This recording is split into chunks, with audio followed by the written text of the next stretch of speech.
गीत ज्याउने र सरहरूले पनि कुटपिट गर्ने अर्को एउटा त्यो तनाव छँदै थियो। त्यसरी गर्दाखेरि चाहिँ त्यसको दैनिक जीवनमा प्रभाव कसरी पर्यो भन्दाखेरि चाहिँ पढाएको कुरा नबुझिँदाखेरि चाहिँ अब राम्रो नतिजा आउँदैन। त्यो भएपछि चाहिँ घरका मान्छेहरूले पनि पढेर समय बर्बाद भयो। घरमा बरु मकै गोड्न गएको भए बारीको काम सकिन्थ्यो, घाँस काटेर ल्याएको भएदेखि गाई भैँसीलाई चाहिँ खुवाउनु हुन्थ्यो होइन, एक भारी दाउरा काटेर ल्याएको भए 2 छाक खाना पाक्थ्यो भन्ने हिसाबले त्यसरी त्यसलाई चाहिँ मूल्याङ्कन गर्न थालियो। अब त्यो चाहिँ एक हिसाबले हेर्ने हो भने भनौँ न अहिलेको हिसाबले हेर्ने हो भने होइन त्यो गर्नु हुँदैन भनिन्थ्यो होला, तर त्यतिखेरको समयमा जे चाहिँ व्यवहारिक थियो र जसले दैनिक जनजीविका चल्थ्यो त्यो हिसाबले त्यही व्यवहारिक ठानिन्थ्यो र त्यही हिसाबले म लगायत मेरा धेरै साथीहरू खेतीपातीको समयमा एकदम आकलजुकल स्कुल जान्थ्यौँ होइन। अनि हाम्रो लागि त्यतिखेर राम्रो भनेको चाहिँ 2 विषय फेल गरे पनि हामीले कक्षा चढ्न पाउँथ्यौँ होइन। एसएलसी भन्दा अगाडिसम्म सेन्टअपमा जस्तोसुकै आए पनि एसएलसीसम्म पठाउने भन्ने खालको कुरा थियो। एसएलसी पछि मात्रै चाहिँ सबै विषयमा चाहिँ उत्तीर्ण गरेपछि मात्रै अर्कोमा जाने भन्ने खालको कुरा भयो। त्यस पछाडि म काठमाडौँ आएँ। म काठमाडौँ आउनु र जनजाति महिला आन्दोलनको दुईटाको भनौँ न उदय हुनु लगभग उस्तै समय पर्यो, तर म जोडिसकेका थिइनँ। काठमाडौँ आए पछाडि मैले के भयो भने मैले झन् अझ बृहत समाजसँग मैले अन्तर्क्रिया गर्न पुगेँ। त्यसरी अन्तर्क्रिया गर्दाखेरि चाहिँ के भयो भन्दाखेरि म कहाँनिर जनजाति रहेछु भन्ने खालको मलाई चाहिँ महसुस गराइयो भने, अथवा म चाहिँ अरू महिलाभन्दा फरक कसरी महिनावारी बार्ने चलन, आज यो महिनावारी सम्बन्धी एउटा दिवस पनि परेको छ क्यारे, अनि महिनावारी बार्नुपर्छ भन्ने कुरा मैले यहाँ आएपछि थाहा पाएँ। नबार्दाखेरि चाहिँ मैले एकदम नराम्रोसँग गाली पनि खाएँ होइन। अब मन्दिरमा पूजा गर्नुपर्छ अथवा घरैमा पनि पूजापाठ गर्नुपर्छ भन्ने खालको कुराहरू भयो। जबकि धेरै जनजातिहरूको संस्कार संस्कृतिमा चाहिँ भगवानको भौतिकीकरण गरेर अथवा त्यसको कुनै एउटा भौतिक संरचना निर्माण गरेर त्यसलाई चाहिँ त्यसमा भगवान स्थापित गरेर पुज्ने चलन छैन। त्यो व्याकरणबाट म आएँ, तैपनि पूजापाठ गर्नु चाहिँ एकदम संस्कारको कुरा हो भन्ने खालको कुरा सिकेँ। अर्को चाहिँ श्रीमानको लामो आयको लागि व्रत बस्नुपर्ने चाहिँ त्यो भनेको चाहिँ सांस्कृतिक चलन हो भन्ने खालको कुरा सिकेँ।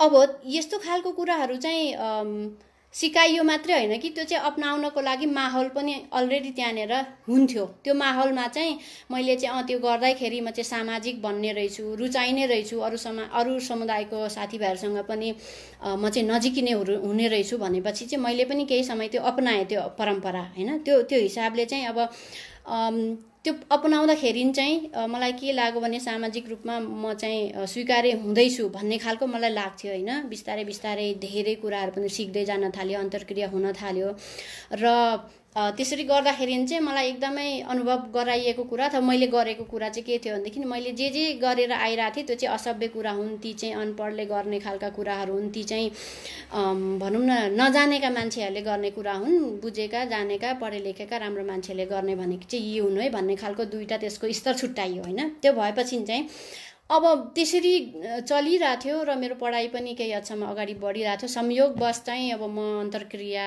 गर्ने वैचारिक चिन्तन मनन गर्ने एउटा समूहसँग जोडिन पुगेँ। त्यो एउटा संयोगै थियो त्यो जमातसँग जोडिसके पछाडि चाहिँ त्यो मेरो अन्तर्क्रिया भनौँ न निरन्तर रह्यो। निरन्तर रहँदाखेरि चाहिँ अब लेख पढले नै नाम दाम कमाउने जीवन धान्ने खालको जमात पनि रहेछन् हुन्छ भन्ने खालको कुरा बल्ल मैले बुझेँ। जुन चाहिँ हाम्रो आदिवासी जनजातीय जीवन पद्धतिमा चाहिँ त्यो संस्कार, त्यो परम्परा, त्यो अभ्यास हाम्रो सांस्कृतिक चलन अनुसार नै त्यो हुँदैन होइन धेरै जसोको। अब यहाँनिर वर्ग जोडिन आउँछ। यदि भनौँ न म चाहिँ खेती किसानी कम्प्लिटली भनौँ न खेती किसानी परिवारभन्दा बाहेक अरू पनि आय स्रोत अथवा अरू पनि हिसाबको परिवारमा हुर्केको थिएँ अथवा मेरो बाबा अथवा चाहिँ ब्रिटिस आर्मी हुनुहुन्थ्यो भने मैले चाहिँ गाउँको त्यो स्कुलभन्दा सहरको कुनै बोर्डिङ स्कुलमा गएर चाहिँ मैले नेपाली भाषामा जति कसरत गरेँ त्यसको त्योभन्दा अङ्ग्रेजी भाषामा मैले कसरत गर्थेँ र त्यसको अर्कै खालको एक खालको त्यो फेरि अलग्गै खालको एउटा छुट्टै सङ्घर्षको कथा बन्थ्यो होला होइन। तर यहाँ चाहिँ मैले अर्कै खालको सङ्घर्ष गर्नु पर्यो। त्यो सङ्घर्ष चाहिँ पछिसम्म त्यसले चाहिँ काठमाडौँ आइसकेर मेरो कलेजको दैनिक जनजीवन र मैले यही समाजसँग बस्नुपर्ने, अब त्यो समाजसँग बस्नुपर्ने भनेको चाहिँ अब हाम्रो सोसाइटीमा चाहिँ बढी जसो फेरि हाम्रो टार्गेट चाहिँ यो समाजमा भन्दाखेरि पनि विदेशमा जाने होइन। खास गरी लाहुरेको परिवार भन्ने खालको संस्कृति छ, त्यो भयो भनेदेखि चाहिँ केही न केही यो यहाँको हिन्दू परम्परा र त्यसको वर्चस्वसँग कुनै न कुनै हिसाबले अलिकति टाढिन पनि सघाउँथ्यो र यो सबै कुराको प्रभावबाट केही धेरै त होइन तर केही हदसम्म त्यो न्यून हुन्थ्यो भन्ने हिसाबको त्यो चाहिँ एक हिसाबले वर्गसँग जोडिएको कुरा भयो होइन, जात र लैङ्गिक कुरा सँगसँगै। अब यसमा लैङ्गिक कुरा त अभियसली जोडेर आउने भइहाल्यो।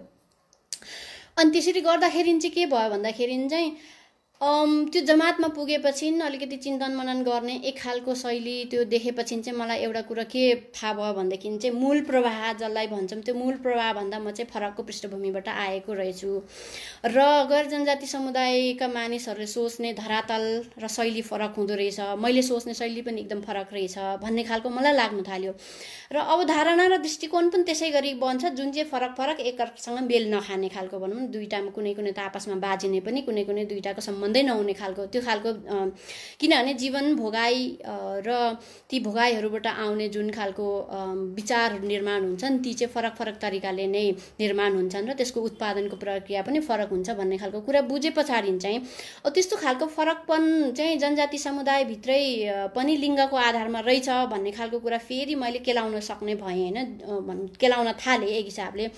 र त्यस्तो खालको एउटा चाहिँ बाह्य समाज र जनजाति समुदायको एउटा सदस्यको रूपमा मेरो बीचको फरकपन अनि त्यसको प्रभाव, अनि अर्को चाहिँ समुदायभित्रै पनि पुरुष र मेरो आफ्नो अनुभव अनि मैले मेरो भोगाई हेराइ अनि आफ्नो भूमिका अनि दायित्व त्यो खालको कुराहरू मैले दाँच्न थालेँ। त्यो दाँचिराख्दाखेरि चाहिँ मैले के कसरत थालेँ भनेदेखि चाहिँ अब आदिवासी जनजाति समुदायको यो मेटिएको कति त मृत अवस्थामा पुर्याइएको मौलिक प्रथा परम्परा पहिचान र त्यसका आयामहरू पनि बुझ्नुपर्ने रहेछ भन्ने मलाई एकदम लाग्यो र फेरि बुझ्न थालेँ।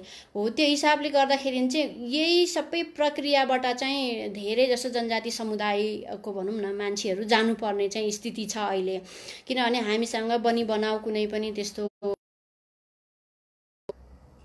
हामीसँग चाहिँ बनी बनाऊ भनौँ न, यो चाहिँ मेरो पुर्खाको इतिहास हो, यो मेरो गौरवको इतिहास हो, यो मेरो मौलिक चाहिँ पहिचान हो भन्ने खालको कुराहरू हामीले एकदम अहिले ल म पढ्न चाहन्छु, म हेर्न चाहन्छु, मलाई बताउनुहोस् भन्ने हिसाबकोले चाहिँ हामी कहाँ त्यस्तो खालको चाहिँ ज्ञानको भण्डार त्यस्तो खालको कुरा उपलब्ध नभएको हुँदाखेरि चाहिँ पुनर्दाबीको चाहिँ एकदम गर्दाखेरि चाहिँ एकदम गाह्रो कुरा हो। अब 46 पछिको चाहिँ माहौल एकदम खकुलो बन्यो होइन, हाम्रो भनौँ न पञ्चायत पछाडि चाहिँ बहुदलीय शासन आयो भन्ने हिसाबले चाहिँ एकदम राम्रो भयो भन्छौँ, त्यो हो पनि। त्यही बेलामा चाहिँ जनजाति आन्दोलन जन्मियो, एकदम दह्रो शक्ति पनि बन्यो र त्यो शक्तिले चाहिँ जनजाति समुदायका महिलाहरूलाई आफ्नो आन्दोलनको सहयोगी शक्तिमै सीमित राख्यो। सबभन्दा महत्त्वपूर्ण कुरा यहाँ चाहिँ हामीले बुझ्नुपर्ने कुरा। अनि आफू जत्तिकै शक्तिशाली हुन् यी समुदायका महिला पनि त्यसरी नै यिनलाई पनि अगाडि लानुपर्छ अथवा हामी सँगै जान सक्छौँ भन्ने खालको अवधारणा त्यहाँ अपनाइएन, जबकि अब हामी चाहिँ समतामूलक समाजमा छौँ भन्ने खालको कुराहरू गरिराख्दाखेरि चाहिँ त्यहाँनिर त्यो चुक्यो भनौँ न।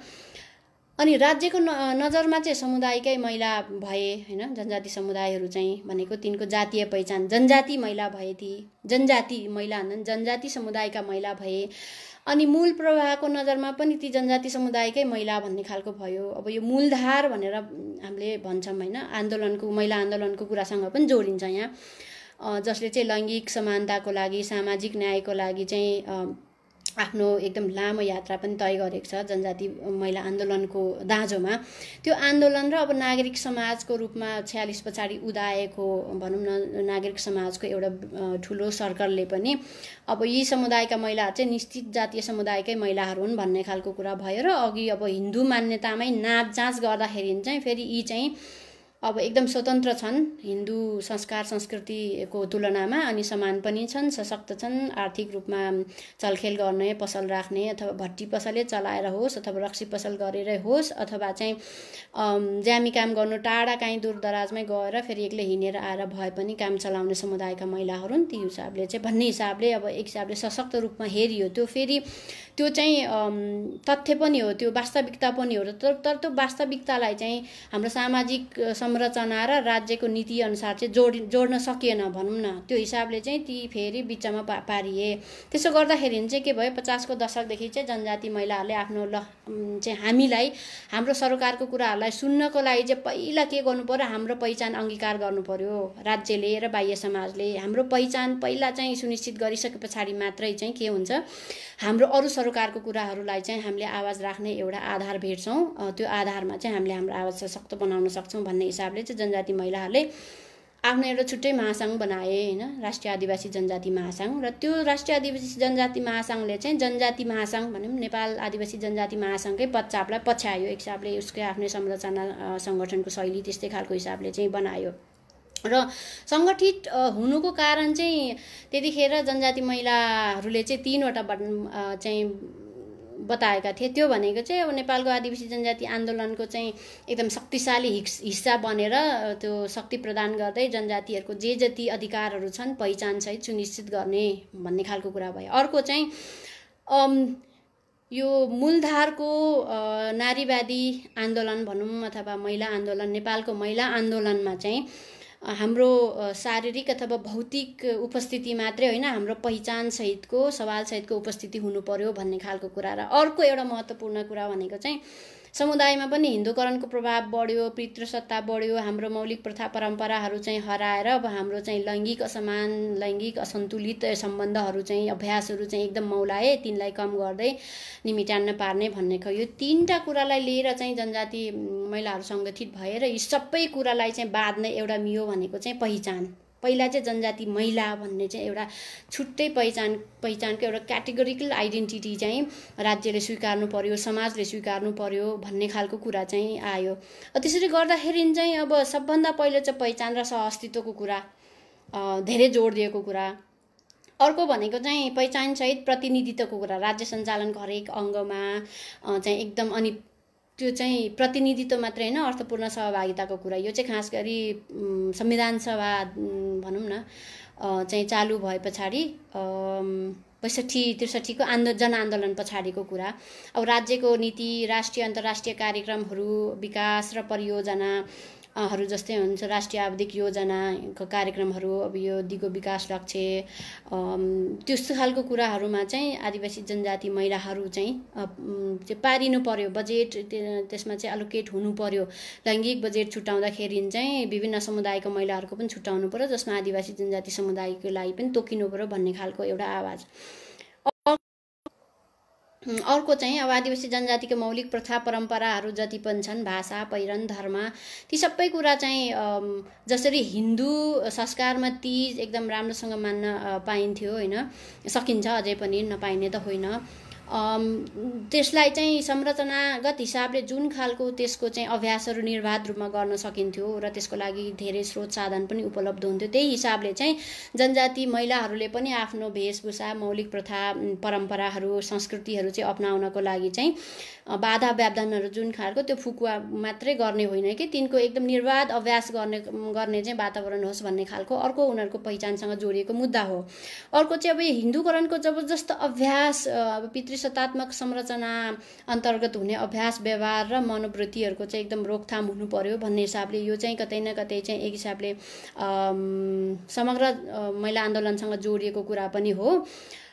र अब यो सँगै भूमि एकदम जोडेर आउने कुरा, त्यसमा चाहिँ अब भूमि कसको नाममा छ भन्दाखेरि यता पनि फेरि जनजाति समुदायमा पनि पुरुषकै नाममा बढी हुने डाटाहरूले पनि देखाएको छ होइन। त्यो मात्रै होइन कि त्योसँग त्यसको अझ बढी जोड्ने भनेदेखि चाहिँ पुर्ख्यौली जग्गा जमिन, प्राकृतिक स्रोत साधन र पर्यावरणीय अधिकार प्राप्ति, अनि त्यसको भोग चलन नियन्त्रण चाहिँ हाम्रो आफ्नो चाहिँ समुदायमा हुनु पर्यो। समुदायमा पनि त्यसको चाहिँ लैङ्गिक रूपमा बाधा व्यवधानहरू हुनु भएन भन्ने खालको कुराहरू चाहिँ अर्को, त्यसको पुनः प्राप्ति गर्नु पर्यो भन्ने खालको कुरा भयो होइन।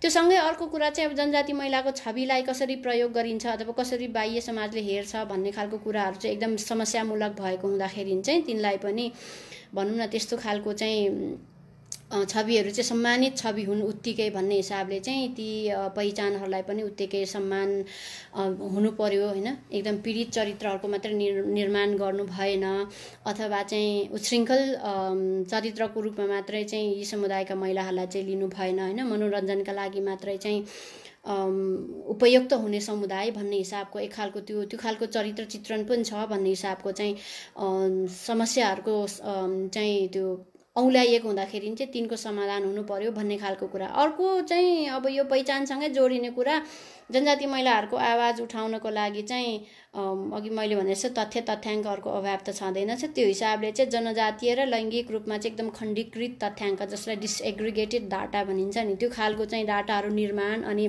त्यही अनुसारले अध्ययन अनुसन्धान पनि एकदम समुदाय केन्द्रित सूक्ष्म अध्ययनहरू, बृहत अध्ययनहरू गहन रूपमा हुनु पर्यो। त्यस्तो खालको दस्तावेजहरू उत्पादन हुनु पर्यो, त्यस्तो खालको विचारहरू निर्माण हुनु पर्यो। ती निर्माण भएको विचारहरू पुनर्निर्माण हुनु पर्यो, तिनको चाहिँ सम्प्रेषण पनि हुनु पर्यो भन्ने खालको कुराहरूसँग एकदम जोडेर आउँछ होइन। त्यो सँगसँगै अब जनजाति महिलाहरूले आफ्नो पहिचान निर्धारण र सुनिश्चित गर्नको लागि अर्को आधार, टेक्ने आधार देखेको भनेको चाहिँ अब घोषणापत्रहरू छन्, अनुबन्धहरू छन्, जुन चाहिँ संयुक्त राष्ट्रसङ्घ बाट भनौँ निर्माण गरिएका सबै राष्ट्रहरूको संलग्नतामा ती सबै सन्धि महासन्धिहरूको आधारमा टेकेर चाहिँ ती खालकोहरू गर्ने भन्ने खालको कुरा छैन। अब मूलधारे महिला आन्दोलन भनौँ न, महिला आन्दोलनलाई चाहिँ विविधताको हिसाबले अलिकति समावेशी बनाउनु पर्यो, समतामूलक बनाउनु पर्यो। सवालहरू चाहिँ एकदम धेरै चाहिँ भनौँ न हिन्दू विचार, हिन्दू सिद्धान्तहरूमा मात्रै आधारित नभएर, पितृसत्तामा मात्रै आधारित नभएर अरू यो पितृसत्तासँग जोडेर आउने जातीयता, जातीयताको कुरा, वर्गीय कुराहरूसँग पनि जोडेर चाहिँ क्षेत्रीय कुराहरूसँग पनि जोडेर चाहिँ निर्माण गरिनुपर्छ सवालहरू। र ती सवालहरू निर्धारण गरिँदैखेरि चाहिँ तिनले के चाहिँ उपलब्धिहरू ल्याउने भन्ने हिसाबको कुराहरूमा पनि अलिकति ध्यान दिनुपर्छ भन्ने हिसाबले चाहिँ हो। अर्को चाहिँ अब सरकारी र गैर सरकारी बजेट कार्यक्रमहरूमा चाहिँ समान हिस्सेदारी हुनु पर्यो भन्ने खालको कुरा होइन चाहिँ भयो। त्यो खालको कुराहरू गरिराख्दाखेरि चाहिँ यहाँनिर फेरि जनजाति महिलाहरूको पहिचान अझै पनि भनौँ न राज्यले चाहिँ स्वीकारिसकेको छैन भन्ने खालको कुरा चाहिँ, किनभने यो चाहिँ अब सामाजिक आन्दोलनले मात्र यसलाई चाहिँ धान्दैन। यसको राजनीतिक आन्दोलन अथवा यी सवालहरूको चाहिँ राजनीतिक रूपान्तरण नगरिकन चाहिँ यिनले चाहिँ खासै सम्बोधन चाहिँ हुँदैन भन्ने खालको कुरा हुँदाखेरि चाहिँ अब राजनीतिक रूपमा पनि यसलाई अगाडि बढाउनुपर्छ भन्ने खालको कुरा पनि उठ्यो। तर त्यो चाहिँ त्यति धेरै राम्रोसँग अगाडि बढ्न सकेन होइन। अब यो पहिचान पुनर्दाबीको कुराहरू गर्दाखेरि चाहिँ अब समुदाय केही आफ्नै हिसाबले हेर्ने हो भने पनि आन्दोलन कसरी चलिरहेछ भन्ने कुराहरूले पनि एकदम धेरै कुरा चाहिँ यहाँनिर फरक पार्दो रहेछ। र अब समुदायको आन्दोलन आफै पनि अहिले अलिकति फितलो भएको अवस्थामा चाहिँ जनजाति महिलाहरूको लैङ्गिक सवालहरूलाई उठाउनलाई पर्याप्त मात्रामा चाहिँ त्यो सशक्त छैन भनौँ न। त्यो हिसाबले चाहिँ अब सशक्त बनाउनको लागि चाहिँ धेरै कुराहरूको आवश्यकता परिरहेछ होइन, जुन कुराको लागि चाहिँ अब आन्तरिक अभ्यास पनि अलिकति गाह्रै छ, अभ्यासहरू पनि अलि जटिल पक्षहरू चाहिँ हुँदै आइरहेको छ।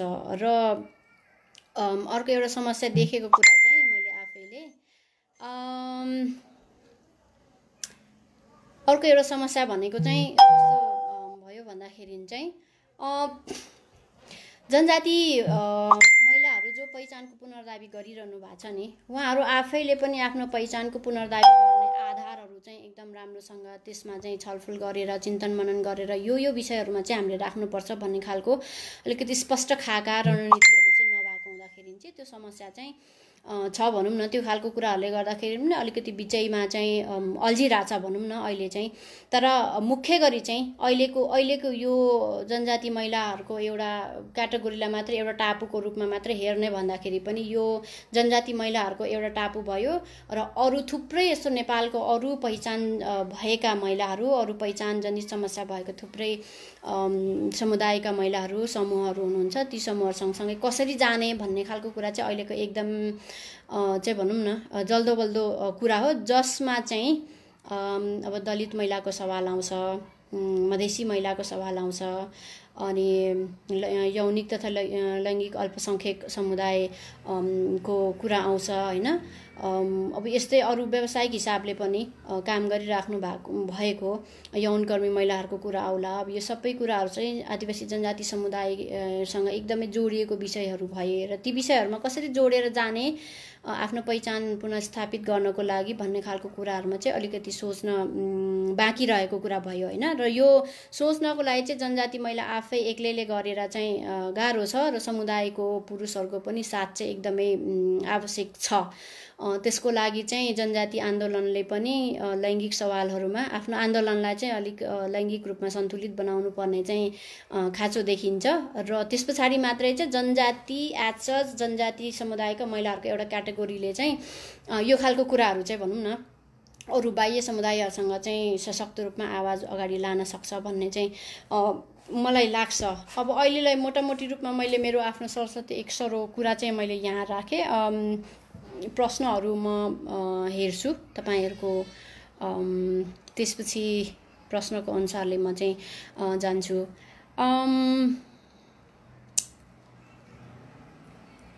अब यो क्वेसनहरू चाहिँ यो हाम्रो म यहाँ हेर्दैछु।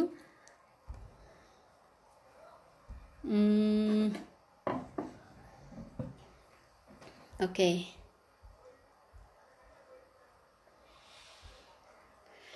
अब हाम्रो सुमन जेक्टेन जीको एउटा क्वेसन रहेछ होइन। कसैले मूलवासी कसैले आदिवासी जनजाति भन्छन्, कता चाहिँ के हो भन्ने खालको कुरा भयो है।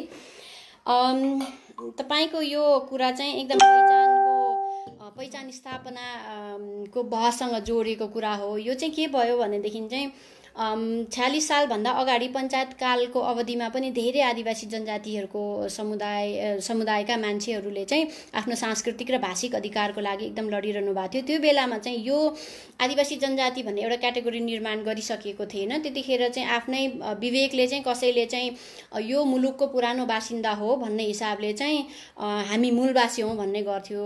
र त्यो भनेको चाहिँ अब यो संस्कृत र नेपाली भनौँ न त्यो दुईटाको हिसाबले मूल भनेको त्यहीँको विशेष बासिन्दा भए, पुरानो बासिन्दा, अनि त्यहाँ बस्दै आएको बासीहरू भनेको त्यो भनेको चाहिँ भूमिसँगको आफ्नो जुन खालको थातथलोसँगको सम्बन्ध छ नि त्यो चाहिँ प्राकृतिक रूपमा, ऐतिहासिक रूपमा, मौलिक रूपमा र जनजीविका त्यो सँगै जोडेर मूलवासी भनेर भनियो। र यो आन्दोलन जब जनजाति महासङ्घ निर्माण गर्ने भनेर चाहिँ 46 सालको आन्दोलन पछाडि चाहिँ 47 सालमा त्यतिखेर चाहिँ आन्तरिक अभ्यासहरू निकै भइराख्दाखेरि चाहिँ अब यो क्याटेगोरीलाई के भन्ने खालको विवाद चलिरहँदाखेरि चाहिँ संयुक्त राष्ट्र सङ्घले चाहिँ संसारकै आदिवासी जनजातिलाई अब त्यो इन्डिजिनियस पिपल भनेर भनेको थियो। र त्यो सँगै जोडिए पछाडि चाहिँ नेपालमा के भयो भनेदेखि चाहिँ भनौँ न जनजाति महासङ्घको स्थापना पनि भयो र जनजाति महासङ्घ पनि चाहिँ संयुक्त राष्ट्र सङ्घसँग जोडियो, संयुक्त राष्ट्र सङ्घसँग जोडियो होइन। त्यो जोडी पछाडि चाहिँ के भयो, आदिवासी वर्ष मनाउने घोषणा पनि गर्यो। त्यस पछाडि आदिवासी दशक मनाउने घोषणा पनि गर्यो। त्यो घोषणा गर्दाखेरि चाहिँ नेपालमा चाहिँ आदिवासी जनजाति महासङ्घ, त्यतिखेर नेपाल जनजाति महासङ्घ मात्रै भनिन्थ्यो।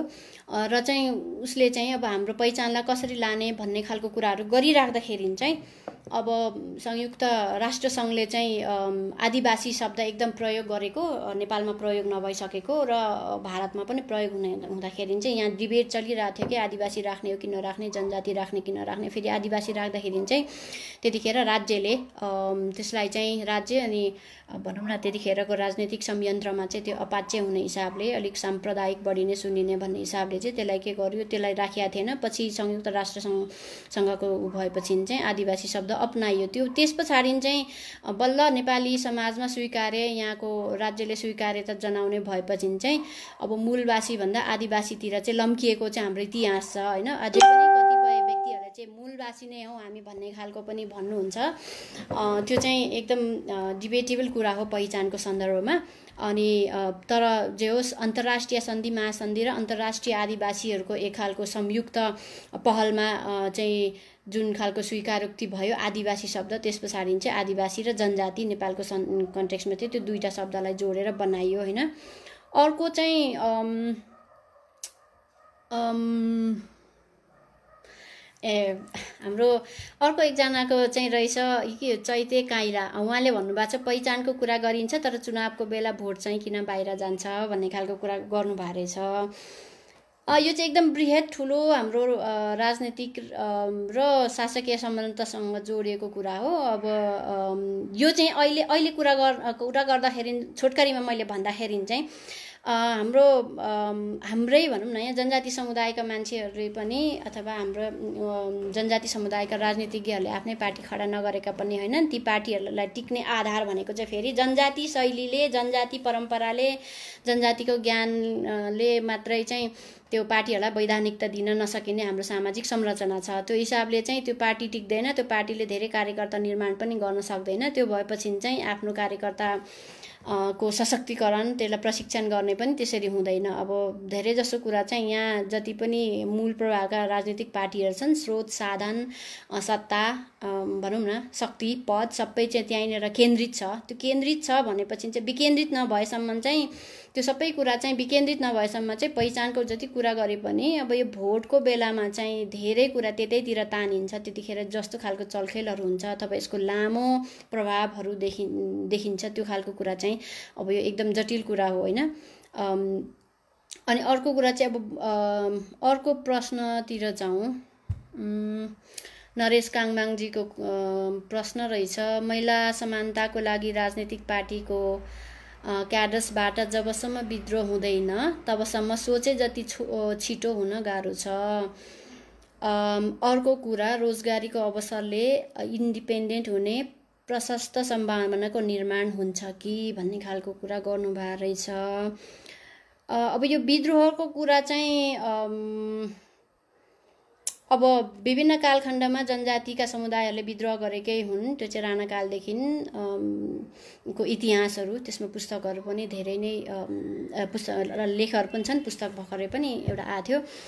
त्यस्तो खालको विद्रोह गर्ने तबका तयार भएको छैन मेरो नजरमा चाहिँ होइन। अब त्यो खालको विद्रोह चाहिँ राजनीतिक पार्टीको क्याडर्सहरूबाट मात्रै होइन कि, त्यो चाहिँ हाम्रो सामुदायिक तहले नै त्यसलाई चाहिँ अलिकति झकझकाउने पनि पर्छ जस्तो लाग्छ। त्यो झकझकाउने चाहिँ फेरि महिलाहरूले मात्रै होइन, महिला पुरुष दुवैको चाहिँ त्यहाँ उत्तिकै सहभागिता र चासो भयो भने मात्रै हुन्छ होला। अर्को चाहिँ अब रोजगारीको अवसर एउटा पाटो हो, तर रोजगारीको अवसर यतिकै चाहिँ निर्माण हुँदैन।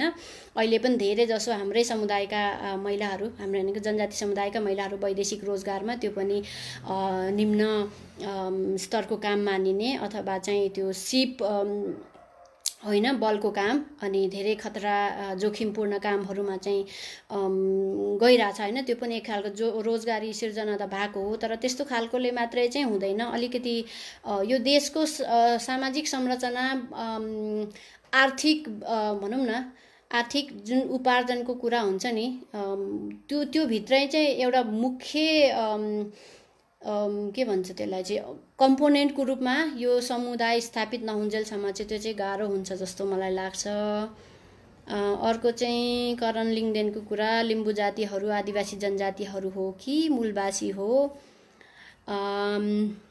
लुङ्गामा मेरो विचारमा मूलवासी जस्तो लाग्छ। यो कुरा मैले अघि नै भनिसकेको छु। यो चाहिँ कुन चाहिँ शब्द मूलवासी प्रयोग गर्दाखेरि चाहिँ नेपालको आदिवासी जनजाति भनिएका समुदायहरूको पहिचान र सरोकारहरूलाई उठाउन मद्दत मिल्छ अथवा चाहिँ त्यसलाई सही ढङ्गले त्यसले प्रतिनिधित्व गर्छ कि गर्दैन भन्ने प्रश्नसँग जोडेर आउँछ जस्तो लाग्छ। अरू प्रश्नहरू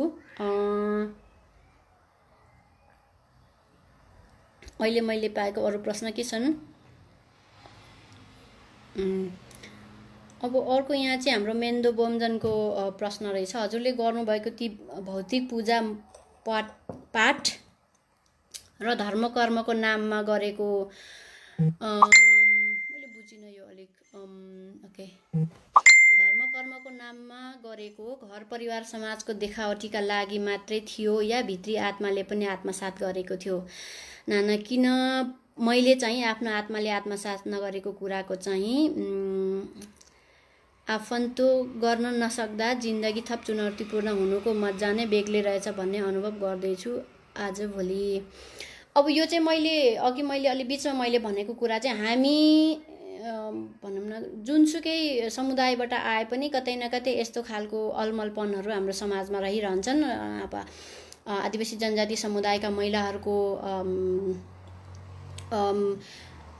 चाहिँ भनौँ न कुराकानी अनुभवको कुरा गर्दाखेरि चाहिँ यो पूजापाठ गर्ने कुरा चाहिँ अब एक हिसाबले हेर्दाखेरि सबै समाजले अपनाएको सबैको लागि स्वीकार्य जस्तो देखिन्छ। तर मैले आफूले चाहिँ आफ्नो आत्मादेखि कहिले पनि यो मानेको थिइनँ। मलाई त्यो एकदम मान्नुपर्छ भन्ने नलागे पनि त्यो बिचमा चाहिँ त्यो हुन्छ नि अलिकति आफैलाई परीक्षण गरे जस्तो र एक हिसाबले चाहिँ ठिकै छ संस्कारहरू चाहिँ सिक्नुपर्छ। तर यो संस्कार सिक्दाखेरि चाहिँ साँच्चै एउटा बिन्दुमा मलाई पनि लागेको थियो कि होइन मैले चाहिँ अलि असभ्य नै छु होला, सभ्य बन्नुपर्छ, यो समाजको चाहिँ सामाजिक प्राणी बन्नुपर्छ, असामाजिक बन्नु हुँदैन भन्ने खालको मैले चाहिँ त्यो सिके पछाडि चाहिँ त्यसैको अलिकति सिको गरेको थिएँ भनौँ न।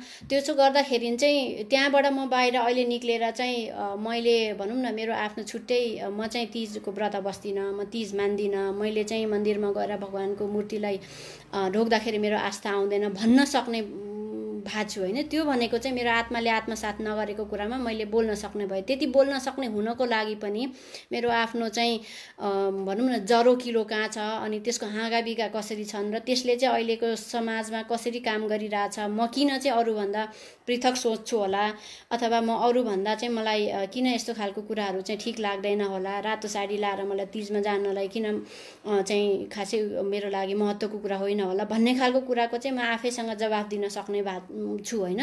त्यो हुनु नै ठुलो कुरा हो। त्यो आफ्नो पहिचानको लागि चाहिँ आफ्नो एउटा निश्चित अडान त्यो पनि कारण सहित राख्नु चाहिँ ठुलो कुरा हो, जुन चाहिँ भनौँ न त्यो ल्याउनको लागि चाहिँ हामीले आफ्नो चाहिँ एक खालको मौलिकता, आफ्नो परम्परा र आफ्नो ऐतिहासिक त्यो पुर्खाको एउटा इतिहास चाहिँ हामीले पढ्नुपर्ने बुझ्नुपर्ने हुन आउँछ। खास गरी अब यो चाहिँ जसको इतिहास लिखित छैन, दस्तावेजमा छैन, उपलब्ध छैन त्यस्ता समुदायका मान्छेहरूको लागि चाहिँ। अर्को प्रश्न छ सजीव योङयाबाट। उहाँले चाहिँ सत्ताले तामाङवादी र थारू महिलामा पारेको प्रभावको अलिक विस्तृत तथ्य बताइदिनु होला। ओके, अघि मैले त्यहाँ उदाहरणको लागि यी समुदायको कुरा ल्याएको चाहिँ किनभने यी चाहिँ एक हिसाबले भनौँ न पछिल्लो समयसम्म पनि एकदम बढी शासकीय सत्ता सञ्चालन को एक खालको जुन खालको त्यो संयन्त्रहरू छन्, जुन खालको शैली छ, प्रक्रिया छ, त्यसमा चाहिँ प्रत्यक्ष रूपमा यिनलाई संलग्न गराइएको। तर संलग्न गराउँदाखेरि चाहिँ त्यसको हिस्सेदारको रूपमा होइन कि त्यो सत्तालाई चाहिँ माथि लैजानलाई टिकाउनको लागि चाहिँ तिनलाई चाहिँ एकदम निम्न स्तरको चाहिँ कामदारको रूपमा अथवा दासको रूपमा प्रयोग गरिएको भन्छु म चाहिँ होइन। त्यो चाहिँ तामाङ समुदायको कुरा गर्दाखेरि चाहिँ तिब्बत र नेपाल बीच व्यापारिक सन्धि भए पछाडि चाहिँ सुरुमै यो काठमाडौँको पेरिफेरीमा तामाङहरूकै घना बस्ती थियो र त्यसरी चाहिँ ती समुदायको महिलाहरूलाई नै चाहिँ त्यहाँ चाहिँ पठाइने गरिन्थ्यो। त्यो पठाउनुभन्दा अगाडि पनि के गरिन्थ्यो भन्ने खालको हामी कहाँ दस्तावेजहरू एकदम छिटफुट, त्यो पनि एकदम थोरै लाइनमा मात्रै चाहिँ राणाकालीन समयमा चाहिँ दरबारभित्र चाहिँ राणा शासकहरूले चाहिँ तामाङ समुदायकै आसपासको तामाङ, किनभने ती चाहिँ दूरीको हिसाबले नजिक भए सत्ता सञ्चालनको केन्द्र जहाँ छ त्यसको आसपाससँग ती समुदायको महिलाहरूलाई चाहिँ त्यो के भन्ने आफ्नो मनोरञ्जनको लागि खास गरी चाहिँ त्यो यौनको भनौँ न हिसाबले चाहिँ भोग चलन गर्नको लागि चाहिँ महिलाहरूलाई लगिने गरिन्थ्यो। त्यहीँबाट चाहिँ तिब्बतसँगको व्यापारमा पनि अब तिनलाई चाहिँ यी चाहिँ बेचिने वस्तुको रूपमा चाहिँ त्यसरी स्थापित भनौँ न हुँदै गयो। त्यस पछाडि चाहिँ पछिल्लो समयमा आएर एक हिसाबले भनौँ न तामाङ समुदायको महिलाहरू भनेको चाहिँ यौनिक रूपमा चाहिँ बेचबिखनमा चाहिँ एकदमै जाने लायक समुदाय हुन् अथवा त्यसैको लागि हुन् यिनले चाहिँ भन्ने हिसाबको अलिकति त्यो इतिहास चाहिँ त्यहाँसम्म जोडिन्छ। र अहिले पछिल्लो समयमा बेचबिखनमा पर्ने अथवा मनोरञ्जनको क्षेत्रमा, जसलाई मनोरञ्जनको क्षेत्र भन्दाखेरि अहिले मनोरञ्जनको क्षेत्रमा चाहिँ डान्स बारमा काम गर्ने होइन, लोकदोहोरीमा काम गर्ने, यस्तो खालको 4-5वटा खास गरी 5वटा सेक्टरमा काम गर्ने अर्को एउटा भनौँ न संस्था पनि बनेको छ। त्यहाँनिर पनि हेर्दाखेरि चाहिँ के देखिन्छ भने जनजाति समुदायका महिलाहरू एकदम बढी त्यहाँ हुनुहुन्छ। अब यो कतिपय चाहिँ यो आन्तरिक द्वन्द्व हुन्छ नि, यो माओवादी युद्ध पछाडि पनि विस्थापित भएर आएर त्यहाँनिर भएको अथवा अरू कारणले पनि आएको, पढाइ नभएपछि परिवार धान्नको लागि पनि त्यो थुप्रै खालको बाध्यतावश चाहिँ त्यस्तो खालको पेसाहरूमा, अनि अर्को चाहिँ यौन कर्मीहरूको रूपमा चाहिँ जसले पेसा अँगाल्नु भएको छ त्यसमा पनि बढी जसो आदिवासी जनजाति समुदायकै महिलाहरू पाइन्छ। खास गरी चाहिँ अब यस्तो खालको एकदम विस्तृत तथ्याङ्क चाहिँ छैन, एकदम किटानै गरेर यति सङ्ख्यामा यो छ, तर जुन छिटफुट खालको तथ्याङ्कहरू छ ती तथ्याङ्कहरूमा त्यही छ। त्यो चाहिँ अघि मैले भनेको जुन वर्गीकरण निर्माण गरियो नि, वर्गीकरण जसरी गरियो कि नेपाली महिलाहरू कहाँ कहाँ हुन् भन्ने हिसाबले, संस्कारी भनिएको क्षेत्री बाहुन समुदायका महिला 32 लक्षण युक्त महिला, एकदम संस्कारी महिलाहरू भनेका चाहिँ देशको राष्ट्रको इज्जत धान्ने महिलाहरू भए होइन, जसले चाहिँ नेपाली महिलाको रूपमा चाहिँ परिवारको प्रतिष्ठा धान्ने भए, नेपालको गौरवको रूपमा चाहिँ ती महिलाहरूले निश्चित तरिकाको पोसाक लगाउनु पर्यो, निश्चित तरिकाको आफ्नो चाहिँ हावभावहरू प्रस्तुत गर्नु पर्यो होइन, त्यो खालको कुरा भए। अब जनजाति महिलाहरू भनेको चाहिँ सार्वजनिक वृत्तमा चाहिँ कन्ज्युम भनेको उपभोग गरिने जस्तो के, किनभने सांस्कृतिक आचार संहिता अनुसार नै चाहिँ कहाँ परे भन्दाखेरि चाहिँ खुला रूपमा चाहिँ सार्वजनिक ठाउँमा गएर नाचगान गर्नु छुट भएको, त्यो सांस्कृतिक रूपमा त्यस्तो खालको चलन, दोहोरीहरू गाएर रात 2 रातसम्म काटेर हाट बजारमा बस्ने होइन, अनि एक्लै जङ्गल मेलापात जाने। अर्को भनेको चाहिँ अब हाम्रो जनजाति समुदायभित्रकै अब यो रोदी घरको जुन प्रथा छ त्यसलाई पनि बाहिर समाजले चाहिँ त्यो सांस्कृतिक प्रथाको रूपमा भन्दाखेरि पनि त्यो चाहिँ मनोरञ्जनात्मक क्रियाकलापको लागि अथवा यौनको लागि चाहिँ एकदम त्यो यौन बजार फस्टाउने, यौनिक क्रियाकलापको लागि चाहिँ त्यो खालको त्यसरी चाहिँ परिभाषित गर्यो, जुन चाहिँ गलत हो होइन। त्यो मात्रै होइन, त्यसको आफ्नै खालको मौलिकता छ, परम्परा छ। अनि त्यो खालको बाह्य समाजको दृष्टिकोण र आदिवासी जनजाति समुदाय भित्रको एक खालको भनौँ न सांस्कृतिक संहिता नमिल्दाखेरि, दृष्टिकोण फरक पर्दाखेरि चाहिँ जनजाति समुदायका महिलाहरू चाहिँ सार्वजनिक रूपमा एकदम छुन पनि मिल्ने, किनभने संस्कार भएको महिलाहरू त एक रात मात्रै बाहिर बसेर आयो भने पनि त्यो चाहिँ ठुलो हङ्गामा हुन्छ नि त होइन। तर त्यस्तो खालको हिसाबले चाहिँ कस्तो क्याटेगोरी निर्माण भयो भने जनजाति महिलाहरू भने चाहिँ पब्लिकली सार्वजनिक रूपमा तिनीलाई छुन, तिनीसँग जिस्कन पनि सकिने खालको एउटा क्याटेगोरी भन्ने खालको भयो। अब यहाँनिर वादी महिलाको कुरा आयो होइन। दलित समुदायको महिलाहरू चाहिँ मा पनि अब वादी महिलाहरू पहिलेदेखि नै शासकहरूले पनि तिनीलाई संरक्षण गरेर नै नाचगानको लागि मनोरञ्जनको रूपमा अगाडि ल्याउँदै भनौँ न संरक्षण गर्यो। पछि चाहिँ शासकहरू आफै चाहिँ बिस्तारै आफ्नो साख गिर्दै गयो, आफ्नो सत्ताहरू पल्टिँदै गयो पछाडि चाहिँ तिनको संरक्षण चाहिँ गर्न छोड्यो। तर संरक्षण गर्न छोडे पनि तिनै वर्गले चाहिँ के गर्यो, त्यो समुदायलाई चाहिँ आफ्नो यौन चाहना चाहिँ तृप्त गर्नको लागि ती समुदायलाई फेरि त्यही कुरामा चाहिँ अल्झाइराख्यो भनौँ न हिसाबले। त्यो पेसा यही हो भन्ने हिसाबले गरे पछाडि बाध्य समुदाय बिस्तारै चाहिँ भनौँ न त्यही हिसाबले परिचित बन्दै गयो होइन। अनि अब यो चाहिँ जात प्रथासँग फेरि कसरी जोडिन्छ भने जनजाति महिलाहरू चाहिँ सार्वजनिक रूपमै तिनलाई चाहिँ जिस्किनाउ गर्न अथवा चाहिँ तीसँग चाहिँ सम्पर्क स्थापित गर्न सकिन्छ। त्यो चाहिँ जातीय वर्गीकरणमा ती भनेको चाहिँ अछुत परेनन् होइन।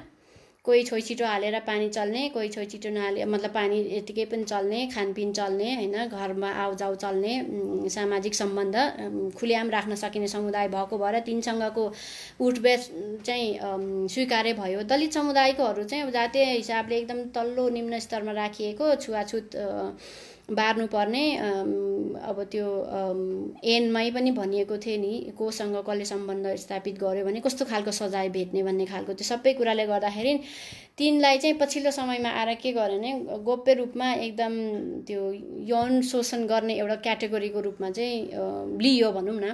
त्यसरी विकसित हुन पुग्यो। खुलेआम रूपमा तिनलाई स्वीकार्न पनि नसक्ने, तिनको सन्तानहरूलाई मेरो सन्तान हो भनेर भन्ने त कुरै भएन। अनि ती वादीहरू चाहिँ के भयो भनेदेखि वादी समुदायलाई चाहिँ कस्तो बाध्यतामा पारियो भनेदेखि तिनको शरीर चाहिँ खुलेआम रूपमा होइन कि गोप्य रूपमा आफ्नो मन लागि गरेको बेलामा चाहिँ प्रयोग पनि गर्ने, भोग गर्ने, अनि त्यो बापत जसरी सन्तानहरू जन्मिन्छन् ती सन्तानलाई फेरि त्यही पेसामा लगाउने, अथवा छोरा जन्मियो भने त्यो पेसाको चाहिँ व्यापार गर्ने खालको व्यवस्थापक जस्तो, छोरी हो भनेदेखि चाहिँ त्यही पेसामा संलग्न हुने भन्ने खालको एक खालको भनौँ न त्यो प्रचलन चाहिँ बस्दै गयो। अरू बाँकी अब रोजगारको अरू उपायहरू, अरू पेसाहरू अपनाउन नदिँदाखेरि चाहिँ त्यसैमा सीमित भयो। अनि अर्को चाहिँ अब यहाँ के छ, घरको सत्ता, समाजको सत्ता र राज्य सत्तासँग अब आदिवासी महिलाले मुक्ति पाउन के गर्नुपर्छ? आशा लिम्बूको प्रश्न रहेछ यो चाहिँ। यो चाहिँ एकदम जटिल प्रश्न है। यसको एकदम एकै मिनेटमा भनिन सक्ने खालको चाहिँ अलिक गाह्रो छ। यसको लागि चाहिँ अब मैले देखेको चाहिँ अहिले अघि हाम्रो नरेशजीले भन्नुभयो जस्तो विद्रोहको चाहिँ भनौँ न गरिहाल्ने त्यस्तो खालको जनशक्ति पनि छैन, त्यस्तो खालको माहौल पनि छैन, र त्यो गर्ने मूल रूपमा चाहिँ जनजाति समुदायका महिलाहरूको चाहिँ ध्याउन देखिँदैन होइन अहिलेसम्म।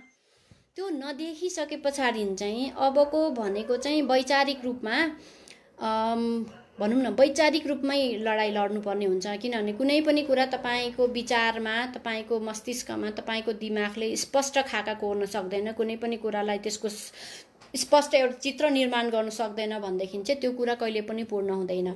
अब जनजाति महिलाहरूले के गर्नु पर्यो, जसले आफ्नो पहिचानको पुनर्दाबी गर्दै यो सबै पितृसत्ता जहाँ जहाँ छ समाजमा, राज्यमा अनि आफ्नै समुदायभित्र, त्यसको लागि चाहिँ सबैभन्दा पहिला चाहिँ आफ्नो ऐतिहासिक थातथलो र आफ्नो ऐतिहासिक पहिचानको जति पनि आयामहरू छन् ती आयामहरूसँग जोडिएको समस्याहरू के छन्, सरोकारको कुराहरू छन्, ती समस्याहरूको चाहिँ वर्गीकरण गर्नु पर्यो। कुन चाहिँ समस्या एकदम लामो समयमा मात्रै सम्बोधन गर्न सकिन्छ, कुन चाहिँ समस्या तत्काल चाहिँ अहिले समस्या समाधान गर्नुपर्ने खालको, र त्यो समस्या को मार्फत गरिन्छ भन्ने हिसाबको चाहिँ एक खालको के गर्नु पर्यो, पहिचान गर्नु पर्यो। त्यो पहिचान गर्दाखेरि समस्याहरूको वर्गीकरण गर्नु पर्यो। अनि त्यो समस्याहरू चाहिँ को मार्फत पहिचान हुन्छ त्यसको कर्ता होइन, राज्यसँग लाने एउटा खालको एउटा समस्याहरूको चाहिँ एउटा समूह हुनु पर्यो।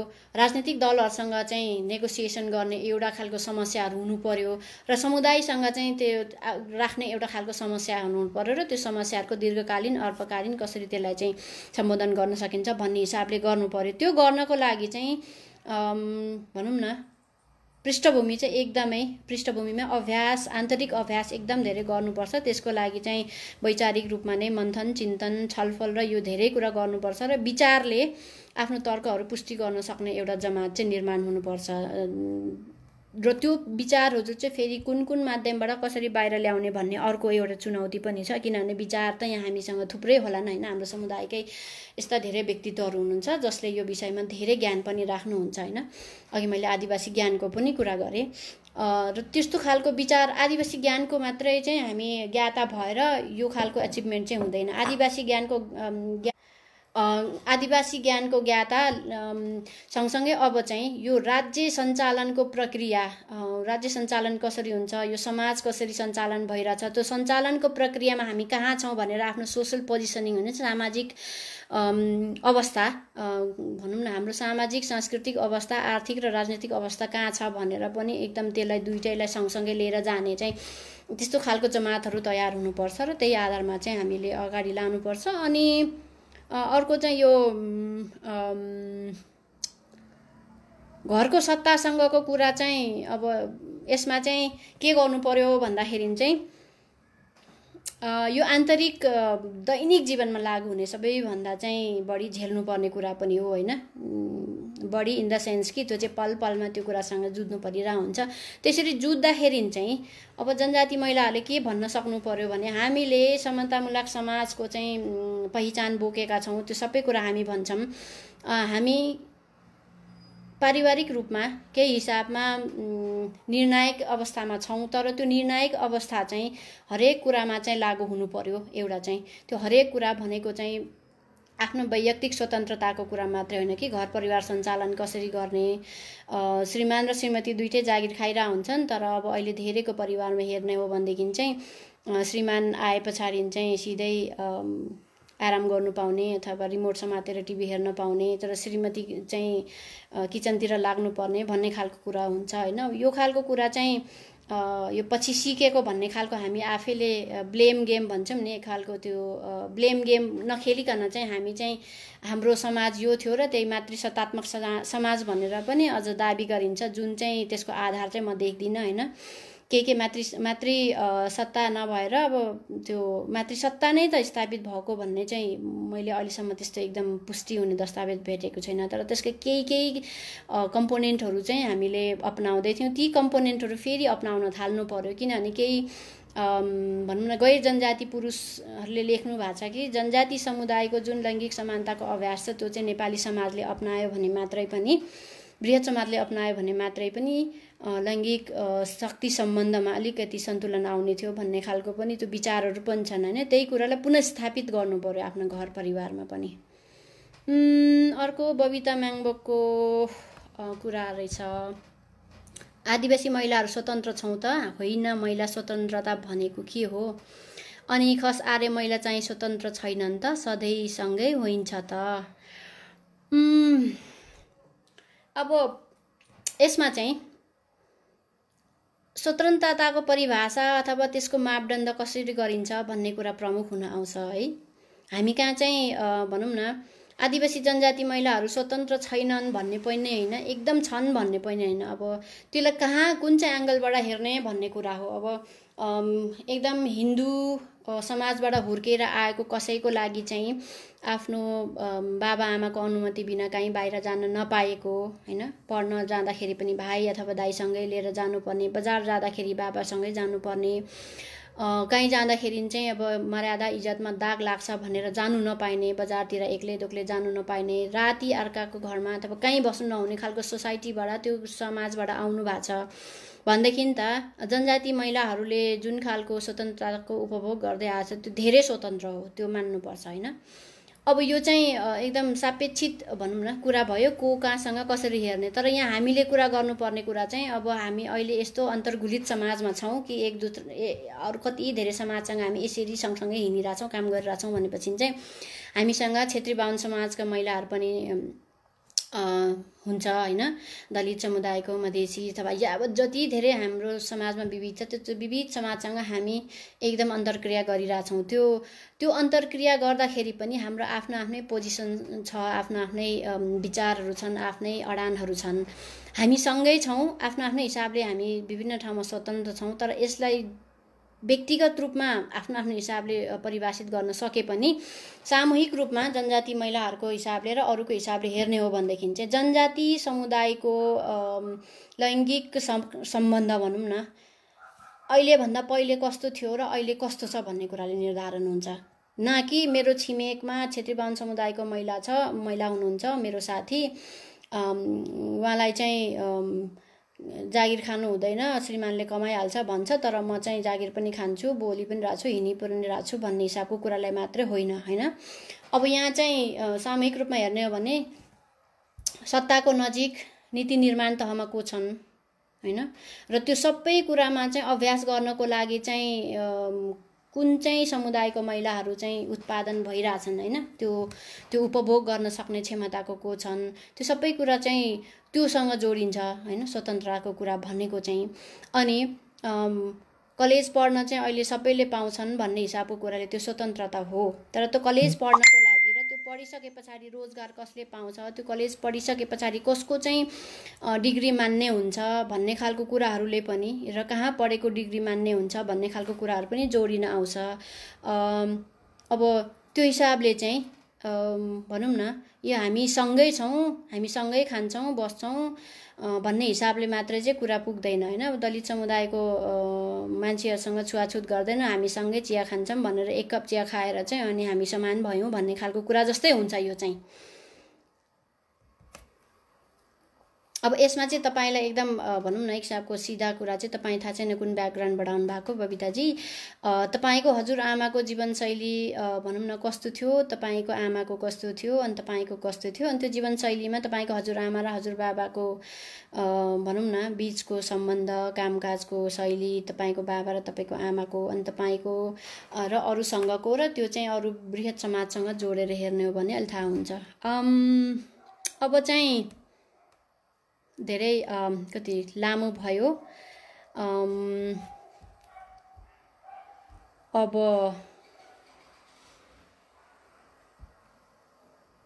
मेरो भिडियो रोकियो हो।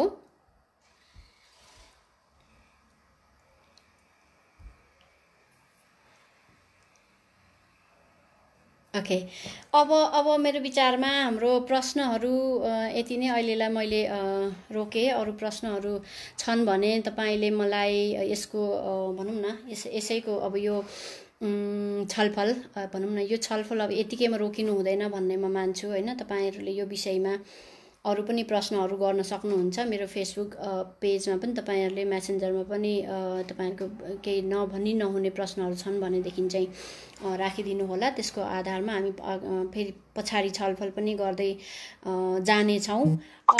अब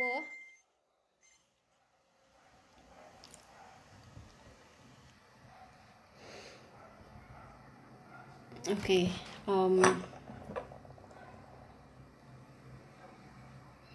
अब अन्तिमतिर चाहिँ अब बिट मार्नु पर्ला। अब बिट मार्दाखेरि चाहिँ यो लिम्बुवान रिडर्स क्लबले सञ्चालन गरेको यो बहस श्रृङ्खलामा चाहिँ महिलाको उपस्थितिको हिसाबले पनि र विषयवस्तुको हिसाबले पनि खाता खोल्ने चाहिँ म नै परेछु। अब आजको हाम्रो सहभागी साथीहरूले पनि यस्तो विषयवस्तुहरू पनि लिएर आउनुभयो भनेदेखि चाहिँ म पनि एकदम सक्रियताका साथ सहभागी भएर तपाईँहरूसँग यसै गरी प्रश्न उत्तर गर्न चाहिँ एकदम इच्छुक छु। तपाईँहरूले पनि यस्तो विषयवस्तुहरूमा चाहिँ अलिकति अगाडि आएर बोलिदिनु होला, लेखिदिनु होला होइन, आफ्नो विचारहरू चाहिँ सम्प्रेषण गरिदिनु होला भन्ने खालको चाहिँ मेरो अनुरोध राख्छु। र यस्तो खालको प्लेटफर्महरूको चाहिँ हामीले सक्दो प्रयोग गरौँ भन्ने चाहिँ मैले अहिले यति राखेँ। र यो पुस्तक चाहिँ पढ्न चाहनुहुने महानुभावहरूले चाहिँ एउटा चाहिँ इन्डिजिनियस मिडिया फाउन्डेसनसँग पनि सम्पर्क राख्नु होला। केही प्रतिहरू छन् सायद कि सकिसके थाहा छैन, तर 1-2 कपी चाहिँ अब आवश्यक पर्यो भनेदेखि चाहिँ उपलब्ध गराउन सकिएला, तर धेरै कपी चाहिँ छैन भन्ने मैले सुनेको छु। तपाईँहरूले यदि यो चाहिँ रुचिकर लाग्यो भनेदेखि यसको एकदम महत्त्वपूर्ण मलाई छुटाउन मन नलागेको कुरा चाहिँ यो किताबको आवरण जुन देखिन्छ, यो आवरण चाहिँ धेरैले मन पनि पराउनु भएको थियो। र यो आवरण चाहिँ हाम्रो साथी देवेन्द्र खापुङले यसको साजसज्जा गर्नुभएको थियो। र अनि यसको यो जुन चित्र छ, पानी फोटो भनौँ न, यो पानी फोटो चाहिँ हाम्रो कलाकार सुरेन्द्र तामाङजीले गर्नुभएको थियो। उहाँहरूलाई मैले राम्रोसँग धन्यवाद दिन पनि पाएको थिइनँ, सो उहाँहरूलाई पनि धन्यवाद। र यो आजको यति लामो अलिकति ढिला सुरु भयो, ढिला इन द सेन्स कि मेरो आवाज नसुनेको कारणले, र यति लामो समयसम्म साथ दिनुभयो मलाई, अनि प्रश्नहरू पनि एकदम धेरै सोधिदिनु भयो। त्यसको लागि धेरै धेरै धेरै धन्यवाद सम्पूर्ण मसँग जोडिनु भएको साथीहरूलाई। अब मैले चाहिँ अहिलेलाई बिट मारेँ, हाम्रो यो यात्रा जारी रहोस्।